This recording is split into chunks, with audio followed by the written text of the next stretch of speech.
వారందరూ కలిసి ఏక హృదయముతో ఏకాత్మతో ప్రార్థన చేయగా ఆ ప్రార్థనకు వారున్న చోటు కంపించిపోయిందంట. అంటే భూకంపం వచ్చినట్లుగా భూమి ఊగిపోయింది.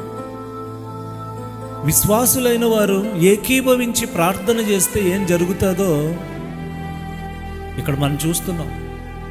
ఏకీభవించి చేసే ప్రార్థన. చాలామంది దేవుని తెలుసుకుంటున్నారు, కానీ ఈ రోజుల్లో వాళ్ళలో ఏకహృదయం ఏకాత్మ ఉండట్లేదు. విశ్వసించిన వారందరూ ఏకాత్మను కలిగి ఏక హృదయాన్ని కలిగి ప్రార్థన చేయడం లేదు. కనుకనే దేవుని కార్యాలు మనం చూడలేకపోతున్నాం. సాతాను బెదిరింపులకు బెదిరిపోకూడదు. బెదిరిపోయినట్లయితే వారు నిజమైన విశ్వాసులు కాదు, వారిలో ఉన్నది నిజమైన విశ్వాసం కాదు.